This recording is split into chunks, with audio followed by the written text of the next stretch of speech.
There is a tuning fork in the British Library that nobody talks about.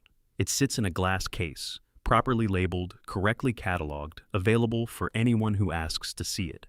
It belonged to Ludwig van Beethoven. It vibrates when struck at 455.4 hertz. And here is the thing that stopped me cold when I first read that number.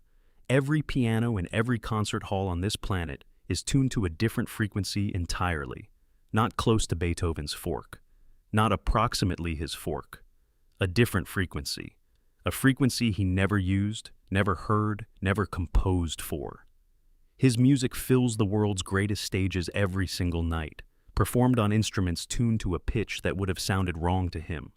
His fork sits in a glass case, struck occasionally by researchers, photographed by tourists, and otherwise ignored. A relic of a sound the modern world decided it no longer needed. And the question that I could not put down, the one that pulled me through months of archives and acoustics journals and half-legible municipal records, is simply this. Who decided that? When did they decide it? And what exactly did we lose when they did? Because the deeper I went, the more I realized the tuning fork is not the story. The tuning fork is the door. I want you to think about the last time you walked into an old cathedral. Not a modern church, not a recently built house of worship with carpet and drywall and a sound system mounted on the walls. An old one. Stone floors, vaulted ceilings, the kind of building that has been standing for 6 or 7 or 8 centuries. You walked in and something happened. Not a feeling exactly, or not only a feeling, something physical. A hum that you registered in your chest before you registered it in your ears. A quality of air that seemed thicker than outside, denser, as if the space itself had weight. Every tourist describes it. Every pilgrim feels it. We have a vocabulary for it. Sacred, spiritual, awe-inspiring. We reach for the metaphysical because we don't have a better explanation. But here is what I found when I started looking. There is a better explanation. It is not mystical. It is acoustic. And it reveals something about those buildings that the official history of architecture has spent a very long time not saying clearly enough. Those buildings were not designed to contain sound. They were designed to produce it. In 2016, a team of researchers from universities in Greece published a peer-reviewed study in a major acoustics journal. They mapped the acoustic properties of 8 Byzantine churches using precise sine wave sweeps across a range of frequencies. What they found inside the walls stopped me when I read it. Embedded in the stone, physically built into the structure during construction, were ceramic vessels, clay pots, amphorae, sealed and placed in the masonry at specific intervals, at specific heights, oriented in specific directions. These were not decorative. They were not symbolic. They were acoustic technology. Resonators tuned to amplify specific frequencies and suppress others. Built into the walls during construction, before the plaster went on, before anyone would ever see them again. Invisible to every person who had stood in those churches for the following 1,000 years. The architects of those buildings did not just understand acoustics. They designed around them with a precision that required knowing in advance which frequencies they wanted the building to amplify. And that means they knew, before the first stone was laid, what the building was going to sound like when it was finished. Which means they knew what sound was going into it. This raises a simple but critical question. What sound were they building for? I found similar evidence further west. At Noyon Cathedral in France, researchers discovered an underground chamber beneath the floor of the crossing. It was called the caveau phonocomptique, and it was an array of acoustic vessels arranged in a specific formation, installed beneath the foot traffic of centuries, invisible, functioning, designed as an amplifier for the space above it. The design principle traced back to the architectural treatises of Vitruvius, the Roman engineer writing in the 1st century before the Common Era. This was not a medieval accident. This was a tradition, a body of knowledge about how stone and air and bronze interact, passed forward across 1,000 years, embedded into churches from Constantinople to northern France. And everywhere it appeared, the same signature. The building was calibrated. The building was an instrument, a precision instrument that had been built to receive a specific input and amplify it. The stone, the vaulting, the crystalline limestone selected by medieval builders specifically because it conducts and amplifies sound rather than absorbing it, the embedded vessels in the walls, All of it was designed to work together. The building was the resonance chamber, and something outside the building was supposed to be feeding it. That something was the bells. Every community in pre-industrial Europe knew its church by sound before it knew it by sight. Travelers navigated by bell towers. Farmers timed their days to them. Children were born, and the bells rang. The old died, and the bells rang. The entire rhythm of daily life was organized around a sound that came from a specific tower, tuned to a specific pitch.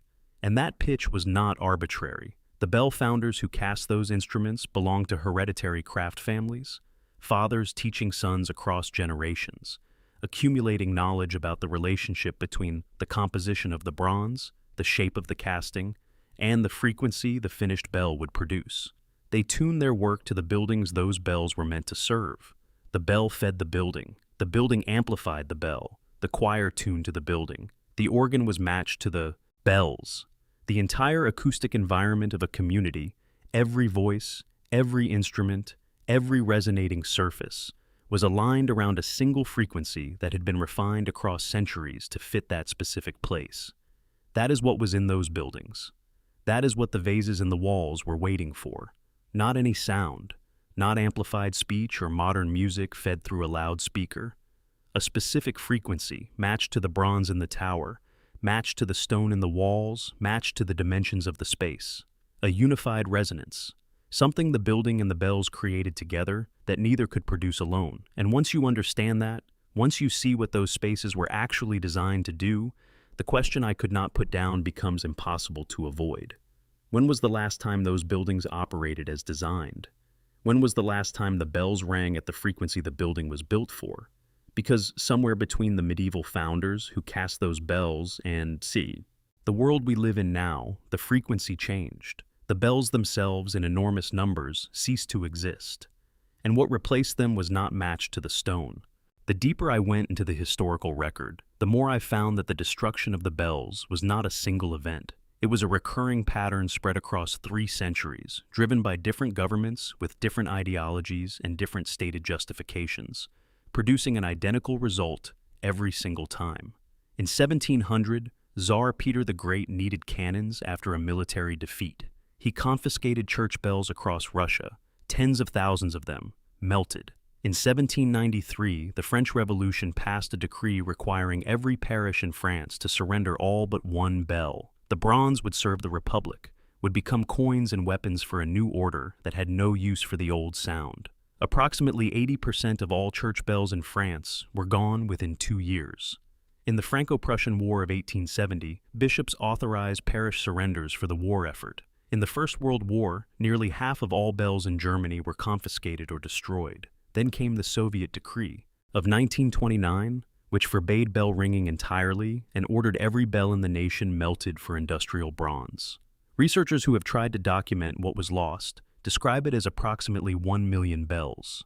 The hereditary families of Russian bell founders, who had built their craft over centuries, closed their foundries. When the Soviet Union collapsed and craftsmen tried to revive the tradition, they had to begin from nothing.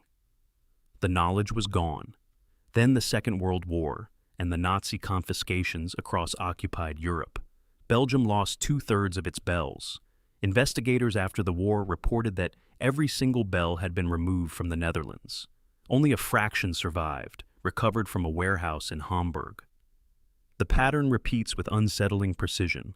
3 centuries, multiple continents, different ideologies, different wars, different justifications. The same result.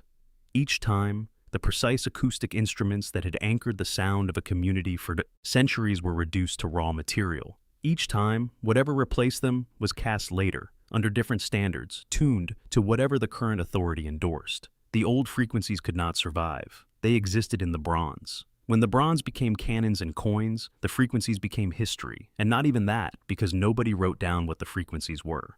This is where I have to be honest about something.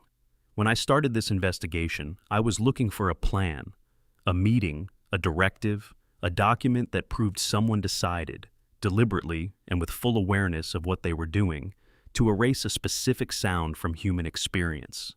I did not find that. What I found is stranger and in some ways more unsettling. because it requires no deliberate intention at all. It just requires what centralized power always eventually does. When a government needs resources, it takes what is available. Bronze is available. Bells are bronze. When the bells go, the frequencies go with them. When new bells are cast, they are cast to whatever standard the current authority issues. No one needed to conspire to erase the old sound. The mechanisms of war and revolution and industrial policy produced the erasure automatically, without anyone in any of those governments needing to understand what they were destroying. They were not destroying a frequency. They were destroying an enemy, a revolution, a capitalist institution, a war machine. The acoustic consequence was incidental, which means it was also unstoppable. You can expose a conspiracy. You cannot expose a pattern. You can only point at it and ask whether it was really incidental at all. And then, in the same centuries that saw the systematic physical destruction of the old acoustic reference instruments, the governments of Europe began doing something they had never done before. They began legislating sound, not metaphorically, literally. On February 16, 1859, the French government passed a law establishing that the musical note A would vibrate at 435 Hz across all of France. Not a guideline, not a recommendation from a conservatory, a law, passed by a national government and enforced like one. The diapason normal, they called it. An international conference in Vienna in 1885 extended it across most of the continent. Italy initially held out, briefly adopting 432 Hz as a national standard, a frequency that Giuseppe Verdi himself had endorsed in writing to the Italian government. He used a precise phrase that I keep returning to. He wrote that if the Commission believed that for mathematical exigencies the pitch should be lowered, he would associate himself most willingly. Mathematical exigencies. The most celebrated opera composer of his era was asking whether the frequency might need to align with something. With what exactly, he did not specify. Italy listened for exactly 1 year.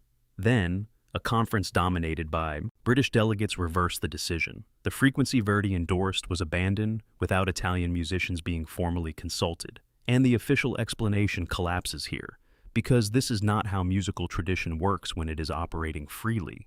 Composers do not defer to governments on pitch. Performers do not wait for international conferences to tell them how to tune. The fact that governments were involved at all, that they were passing laws and convening conferences and overruling national academies of music, tells you that something beyond aesthetic preference was at stake. Then in 1936, the United States Bureau of Standards began broadcasting a reference tone from a radio station once an hour, every hour. 440 Hz. Not 432, not 435, 440. Musicians across the country tuned to it. The local frequency, the frequency of the instrument in the building in your town, the frequency the bells had maintained for centuries, died. The national one took its place. And then in 1939, the International Organization for Standardization gathered in London and made 440 Hz the global standard.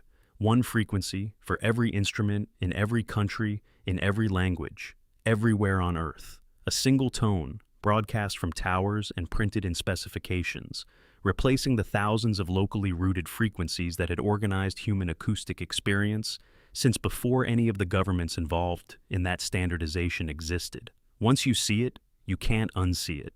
Now, I want to talk about your body, because this is where the investigation stopped being historical for me and became something else, something harder to dismiss.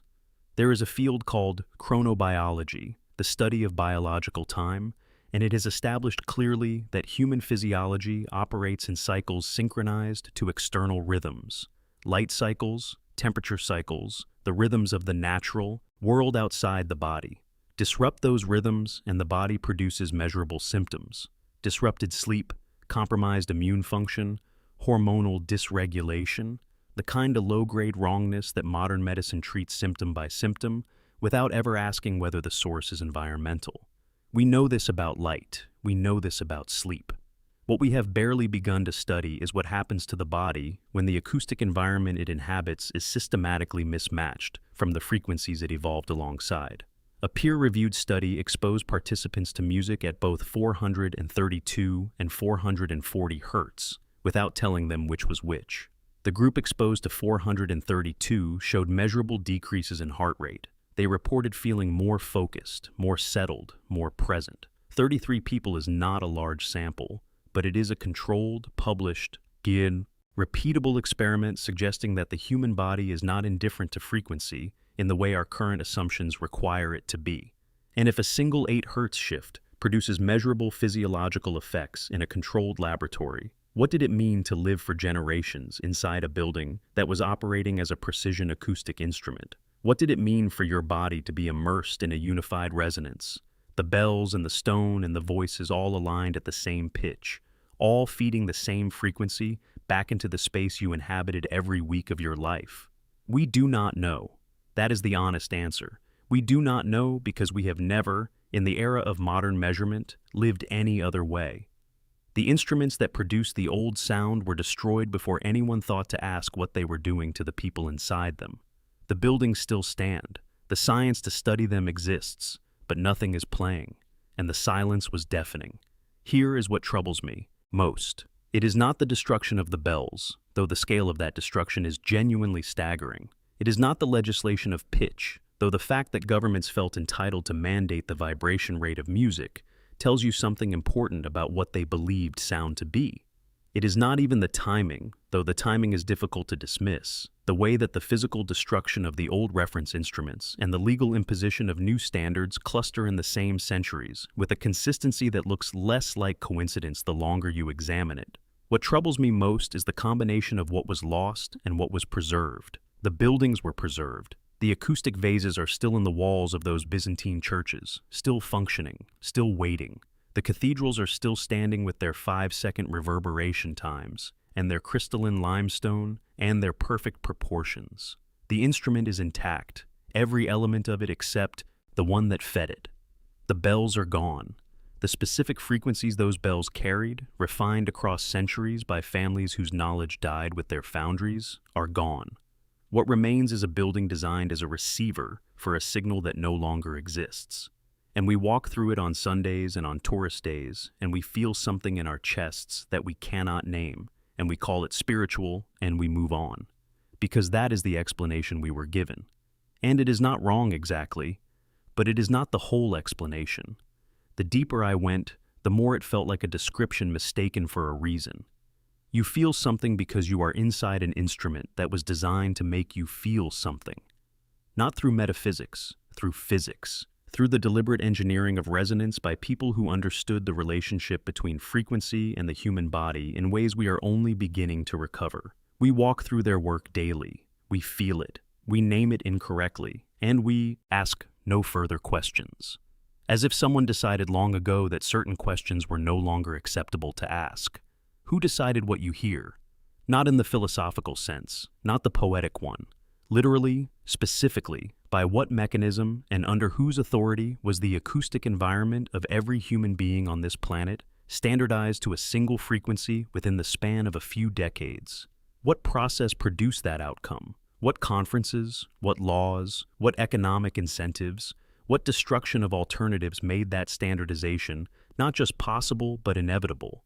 And who stood to benefit when the ecology of local, embodied, place-specific sound was replaced by a single tone broadcast from a government radio tower?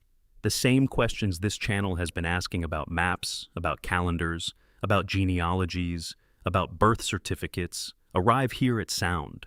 The mechanism is identical, a complex, locally rooted system that distributed knowledge and meaning across thousands of communities is replaced by a single centralized standard.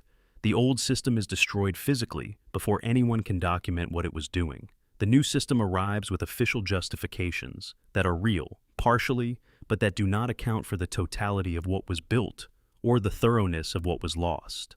And the questions that would require us to examine the gap between those two things are quietly, persistently, systematically not asked. Not through censorship, not through suppression, through something quieter and more durable. Through the simple fact that within a generation, the old world is so thoroughly gone that asking about it sounds like asking about something that was never there.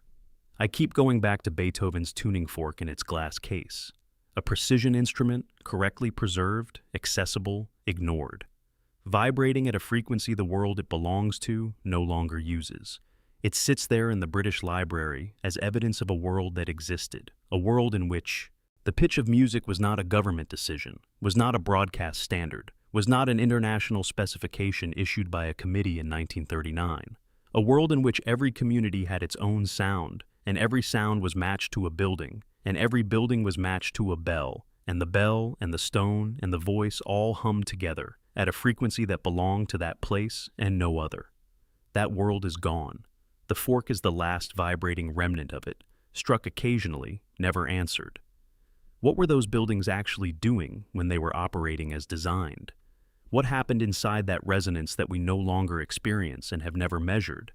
What did the founders know about the relationship between frequency and the human body that they could not write down because it was not written knowledge, because it lived in the craft, in the ears, in the specific proportions of a specific casting for a specific tower matched to a specific nave? We have the buildings. We have the acoustic vases embedded in the walls. We have the reverberation times, measured by researchers, and the controlled studies showing that frequency is not physiologically neutral, and the documented destruction of the reference instruments and the legislative imposition of a single global standard in the same centuries. We have the evidence. We have the shape of the absence. What we do not have is the frequency itself, because it melted with the bronze, because the people who carried it in their hands and their ears are as gone as the bells. Because by the time anyone thought to ask what that sound had been doing, the silence had already been in place long enough to feel permanent, long enough to feel natural, long enough that the hum you feel in your chest when you walk into a very old cathedral no longer has a name. Just a feeling, just the stone, just something you cannot quite explain, which is perhaps exactly how it was meant to end up. Once you hear the silence, you cannot unhear it. And somewhere in the walls of those buildings, in the vases sealed into the masonry 800 years ago and never opened since, something is still waiting to resonate, still aimed at a frequency no instrument feeds it, still designed to do something we have forgotten how to let it do. The investigation continues, the frequency remains, the bells are gone, and the buildings still hum.